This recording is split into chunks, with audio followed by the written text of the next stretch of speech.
বিশ্বনবীর 11টা বউ ছিল। কয়টা? আর জোরে কোন? 11টা বিবি ছিল। দাসী ছিল 2 জন। কয়জন? তো মোট হলো কয়জন? কয়জন? আমরা একজনের জ্বালায় অস্থির, জীবন দিয়া ফেলাম, মইরা যাবো, এরকম অস্থির কথা আমরা বলি, ঠিক কিনা? বিশ্বনবীর স্ত্রী ছিল 11 জন, দাসী ছিল 2 জন। মোট কয়জন? প্রথম বউ হচ্ছে খাদিজা, খাদিজা বিনতে খুয়াইলিদ, 1 নাম্বার, ঠিক কিনা? তারপরে আয়েশা বিনতে আবি বকর, হাফসা বিনতে উমর, জাইনাব নামে 2 বউ, জাইনাব বিনতে জাহাশ, জাইনাব বিনতে খুসাইমা, সাফিয়া বিনতে হুয়াই ইবনে আখতাব, সাউদা বিনতে জামাআ, জুয়াইরিয়া বিনতে হারিস, মাইমুনা বিনতে হারিস, উম্মে হাবিবা রমলা বিনতে আবি সুফিয়ান, উম্মে সালামা বিনতে আবি উমাইয়া। এই 11 জন বউ ছিল। সুবহানাল্লাহ। 2 জন দাসী ছিল। একজনের নাম রাইহানা বিনতে যায়েদ আন-নাদারিয়া, আরেকজনের নাম মারিয়া বিনতে শামউন আল-কিবতিয়া। চিল্লায় পড়েন আল্লাহু আকবার। অনেক ইহুদি খ্রিস্টান নাস্তিকের দলেরা বলে, নাস্তিকের বাচ্চারা বলে বিশ্বনবী নাকি নারী পূজারী ছিলেন, নারীর দেহভোগ করার জন্য এতগুলো বিয়ে করেছেন। কপাল পোড়া, একটা বিয়ে বিশ্বনবী নিজের মন গড়া করে নাই, করেছেন কার আদেশে? জোরে বলেন, কার আদেশে? বিশ্বনবীর প্রথম বিয়েটা যখন বিশ্বনবী করেছেন বয়স ছিল কত? সবাই বলেন। বিশ্বনবীর বয়স ছিল 25 বছর। আর বিয়ে করেছেন খাদিজাকে, খাদিজার বয়স ছিল কত? 40। শুধু 40 না, এর আগে খাদিজার আরো 2টা বিয়ে হয়েছে। এরকম একটা বয়স্কা নারীকে বিয়ে করেছে তাগড়া 25 বছরের যুবক মুহাম্মদ সাল্লাল্লাহু। বিশ্বনবী যদি নারী পূজারী হতেন, 25 বছর বয়সে মক্কার সবচাইতে সুন্দরী সুন্দরী তরুণীগুলো বিশ্বনবীকে বিয়ে করার জন্য পাগল পাড়া ছিল। বিশ্বনবী জীবনেও নারীদের দিকে চোখ তুলে তাকান নাই। রব্বুল আলামিনের আদেশে তার অন্তরে ইলহাম হয়েছে, খাদিজাকে তিনি প্রথম বিয়ে করলেন। 25 বছরের তাগড়া যুবক বিয়ে করলেন, 2 বার তালাক খাওয়া, অনেকগুলো সন্তানওয়ালা একজন মহিলা, প্রৌঢ়া নারী খাদিজাকে। সুবহানাল্লাহ। 4টা কারণে বিশ্বনবীর এতগুলো বিয়ে হয়েছে। কয়টা? একটা এডুকেশনাল কজ, একটা সোশ্যাল কজ, একটা পলিটিক্যাল কজ, একটা লিগ্যাল কজ। 1 নম্বরে হচ্ছে এডুকেশনাল কজ। জেনে নেন কেন বিশ্বনবী এতগুলো বিয়ে করেছে। মন গড়া করে নাই, আল্লাহর আদেশে করেছে, ঠিক কিনা? 1 নম্বরে এডুকেশনাল কজ। নারীদের বিভিন্ন গোপন মাসালা বিশ্বনবীর কাছে এসে মহিলা সাহাবারা জিজ্ঞেস করতে পারতো না লজ্জার কারণে। এজন্য আল্লাহ বললেন, ও নবী বেশি বেশি বিয়ে করেন, আপনার বউয়ের সংখ্যা হবে 13 জন। মদিনার সব মহিলা সাহাবীগুলা এসে আপনার বিবিদের কাছ থেকে মাসালা শিখে যাবে। লজ্জাকর মাসালাগুলো নবী আপনার কাছে এসে জিজ্ঞেস করা দরকার নাই, আপনার বিবিদেরকে আপনি শিখাবেন, আর বিবির কাছে এসে এসে মদিনার মহিলা সাহাবারা শিখে ইসলাম প্রচার করবে। চিল্লায় করুন আল্লাহু আকবার। এটা হচ্ছে 1 নাম্বার কারণ এতগুলো ওয়াইফ হয়। 2 নাম্বার কারণ হচ্ছে সোশ্যাল কারণ। আমার নবী সামাজিক ছিলেন। বিশ্বনবীর রাইট হ্যান্ড ছিল আবু বকর। এইজন্য ডান হাতটাকে শক্ত করার জন্য আবু বকরের মেয়েকে বিয়ে করলেন। বিশ্বনবীর বাম হাত ছিল সাইয়েদনা ওমর, বাম হাতটাকে আরেকটু মজবুত করার জন্য ওমরের মেয়ে হাফসাকে বিয়ে করলেন। ইসলামের 4 জন খলিফার 2 জন বিশ্বনবীর শ্বশুর, বাকি 2 জন বিশ্বনবীর জামাই। সুবহানাল্লাহ। আবু বকর কিন্তু বিশ্বনবীর শ্বশুর, ওমর ফারুক কিন্তু বিশ্বনবীর, আর উসমান আর আলী ছিলেন বিশ্বনবীর জামাই। সুবহানাল্লাহ পড়েন। 2টা কারণ, একটা এডুকেশনাল, একটা হলো সোশ্যাল। 3 নম্বরে হচ্ছে পলিটিক্যাল কজ, রাজনৈতিক কারণে। বিশ্বনবী ইহুদিদের দুর্গ খায়বারে আক্রমণ করেছেন। আল্লাহু আকবার। খারিবাত খায়বার, খায়বার ভেঙে চুরে মাসাকার করে দিয়ে ইহুদিদের সাথে যুদ্ধে বিশ্বনবী বিজয় লাভ করে ফেললেন। ইহুদিদের সর্দার হুয়াই ইবনে আখতাব হ্যান্ডকাফ করে বিশ্বনবীর সামনে এসে দাঁড়িয়েছে। বিশ্বনবী ছিলেন দয়ার নবী, মায়ার নবী। সাহাবারা বললেন, ও নবী, হুয়াই ইবনে আখতাবের একজন কন্যা আছে, বিধবা। বিশ্বনবী মনে মনে ভাবলেন, শত্রুর এই মেয়েটাকে যদি বিয়ে করি, শত্রুর দল হয়ে যাবে আমার শ্বশুর বাড়ি। সুবহানাল্লাহ। ইহুদিদের বিশাল এই গোত্র, এই মেয়েটার আমি বিয়ে করলে এই দুর্গের লোকেরা হবে আমার শ্বশুর বাড়ি। বিশ্বনবী প্রস্তাব দিলেন, তুমি আমার সাথে বিয়েতে রাজি আছো কিনা? সাফিয়া নামক ওই মহিলা রাজি হয়ে গেলেন। বিশ্বনবী বিয়ে করলেন। ইহুদিরা কয়, হায় হায়, এতদিন মুহাম্মাদের সাথে মারামারি করতাম, এখন মুহাম্মদ হইছে আমগো ফেয়াই। কি হইছে? ইহুদিরা কয়, আর কিলাকিলির দরকার নাই, সবাই পড়লা ইলাহা ইল্লাল্লাহু মুহাম্মাদুর রাসূলুল্লাহ সাল্লাল্লাহু আলাইহি ওয়াসাল্লাম। এই পলিটিক্যাল কারণে আরো একটা বিয়ে বাড়ছে। এই সাফিয়াকে বিয়ে করেছে পলিটিক্যাল কারণে। এরপর বনি মুস্তালিকের যে সরদার, তার মেয়েকে বিশ্বনবী বিয়ে করেছেন পলিটিক্যাল কারণে। চারটা কারণে তিনটা বললাম, আরেকটা হচ্ছে লিগ্যাল কজ, আইন শেখানোর জন্য, ইসলামিক কোডিং এন্ড রুলিং শেখানোর জন্য, হুকুম আহকাম শেখানোর জন্য। আপনার যে পালক পুত্র, এটা কিন্তু আপনার আসল পুত্র নয়, আপনি কিন্তু পালক পুত্রের আসল বাবা নন। যে তাকে জন্ম দিয়েছে ওই জনক লোকটাই হচ্ছে তার আসল বাবা, ঠিক কি না? বিশ্বনবী একজন পালক পুত্র পাললেন, নাম যায়েদ ইবনে হারেসা। মক্কার লোকেরা বলতে আরম্ভ করলো যায়েদ ইবনে মুহাম্মদ, মানে মুহাম্মাদের ছেলে যায়েদ। আসলে কি যায়েদ মুহাম্মাদের ছেলে? হারেসার ছেলে। এটা বোঝানোর জন্য আল্লাহ বললেন যায়েদকে বলেন তার স্ত্রীকে তালাক দিতে। তালাক হয়ে গেল, নিজের পালক পুত্রের ছেলেকে বিশ্বনবী বিয়ে করে মক্কা মদিনার লোকদের চোখের মধ্যে আঙ্গুল দিয়ে দেখাই দিলেন, দেখো পালক পুত্রের ছেলেকে বিয়ে করা যায় তালাক হওয়ার পরে, কারণ পালক পুত্র নিজের ছেলের মতো নয়। চিল্লায় বলেন ঠিক কি না? এই জন্য বিশ্বনবীর বিয়ের সংখ্যাগুলো বাড়িয়ে দিয়েছে কে?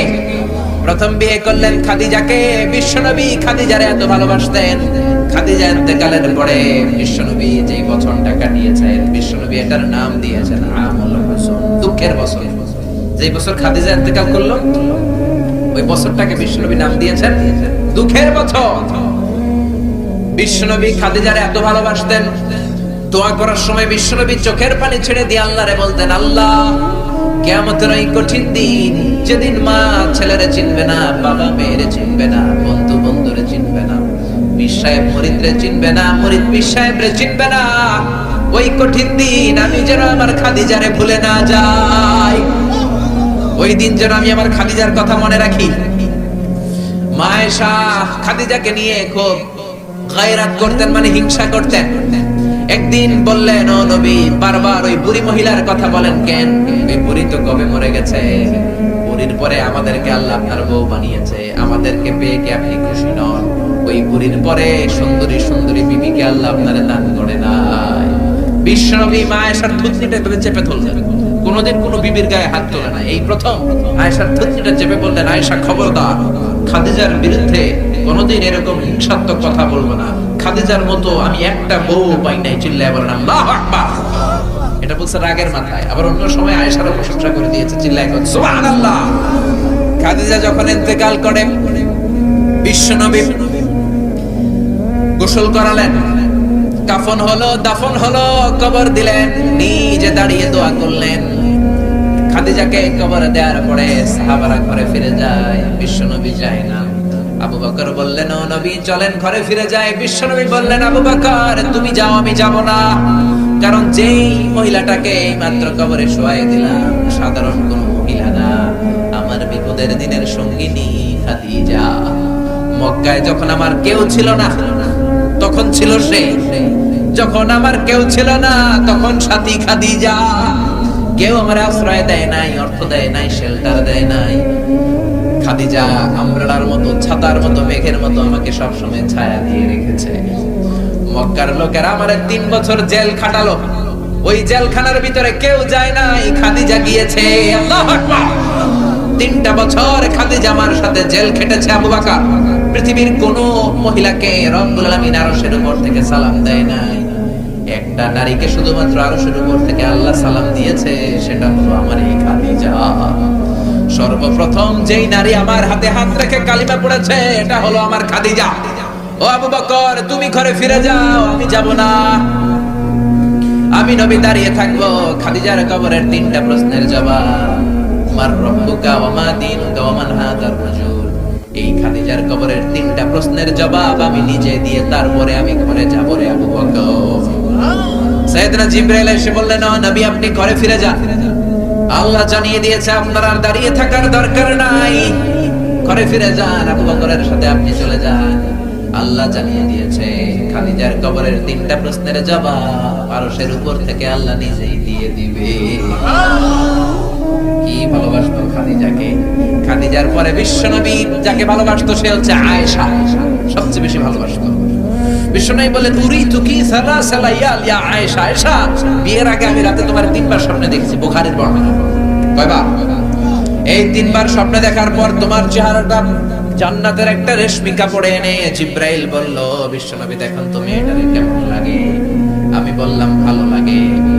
জিবরাইল তার কয়েকদিন পরে বললেন, ও নবী আকাশ থেকে ডাইরেক্ট প্রপোজ, সরাসরি প্রস্তাব, বিয়ে করবেন নাকি? কার মেয়ে? জিব্রাইল কয় আবু বকরের মেয়ে। বিশ্বনবী বললেন, ও জিব্রাইল, তুমি যদি ঘটক হও, আল্লাহ যদি হয় বিয়ের কাজী, আমি মুহাম্মদ রাজি। বিয়ে হয়ে গেল, সুখ আর সুখ। বিশ্বনবীর একমাত্র কুমারী বউ মা আয়েশা যখন বিশ্বনবীর সাথে এক ল্যাপের নিচে শুয়ে থাকতো, তখনও কোরআনের আয়াত নাজিল করতো কে? বিশ্বনবী যখন অন্যান্য স্ত্রীদের সাথে এক ল্যাপের নিচে শোয়া, তখন কিন্তু কোরআনের আয়াত নাজিল হতো না। শুধুমাত্র কেবলমাত্র মা আয়েশার সাথে যখন শোয়া, তখন কোরআনের আয়াত নাজিল করতো কে? চিল্লায় বলেন কে? মা আয়েশা বলেছেন, 5টা জিনিস আল্লাহ আমারে দিয়েছে, পৃথিবীর কাউরে আল্লাহ দেয় নাই। 1 নাম্বার, আমি বিশ্বনবীর একমাত্র কুমারী বউ, বাকি বউগুলা ছিল বিধবা। আমি ছাড়া বিশ্বনবীর কোনো কুমারী বউ ছিল না। 2 নাম্বার, আমার ঘরে বিশ্বনবীর কবর। যারা হজ উমরা করতে যান, বিশ্বনবীর সালাম পড়তে যান, এখন এটা মসজিদে নববীর ভিতরে অ্যাটাচ হয়েছে। যেই জায়গায় বিশ্বনবী আজ আবু বকর আর ওমরকে ডান দিকে রেখে শুয়ে আছেন, এটাই ছিল মা আয়েশার ঘর। সুবহানাল্লাহ। আমার ঘরে বিশ্বনবীর কবর। 3 নাম্বার, আমার কোলেই মাথা রেখে বিশ্বনবী শেষ নিঃশ্বাস ত্যাগ করেছে। 4 নাম্বার, আমার কারণে তোমরা তায়াম্মুমের বিধান পেয়েছো। এই যে আমরা ওযু না করতে পারলে, পানি না পেলে তায়াম্মুম করি, এটা মা আয়েশার কারণে আমরা পেয়েছি। সুবহানাল্লাহ। বনুল মুস্তালিকের যুদ্ধ থেকে বিশ্বনবী ফিরে আসছেন, পথিমধ্যে মা আয়েশা গলার লকেট হারায় ফেলছে।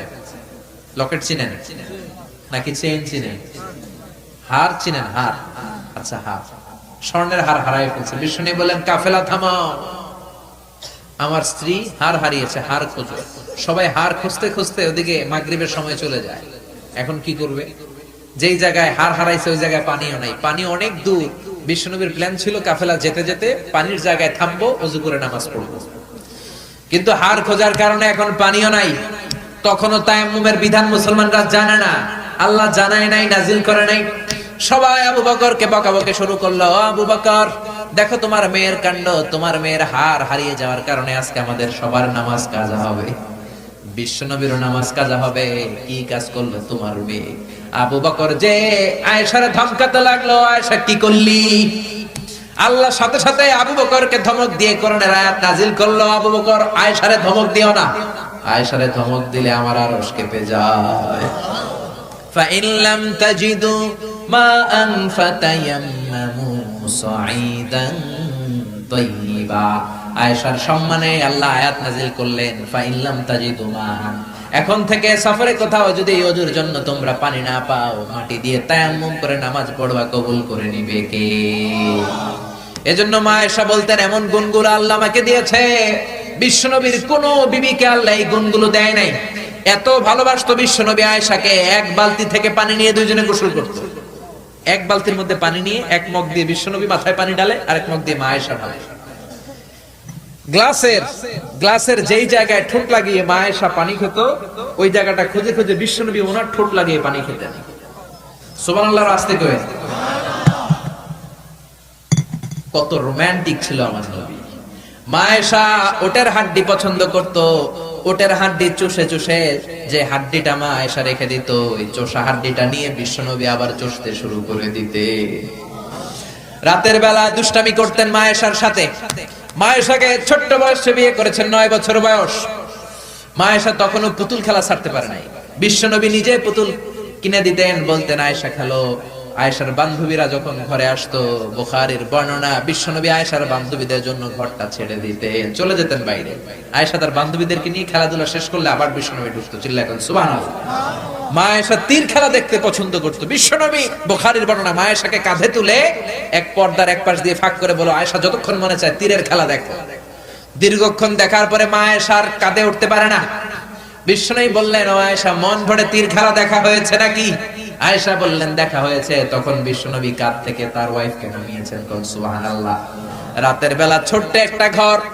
বিশ্বনবী তাহাজ্জুদের নামাজে দাঁড়ালে বিশ্বনবীর সেজদার জায়গায় মা পা ছড়িয়ে শুয়ে থাকতো।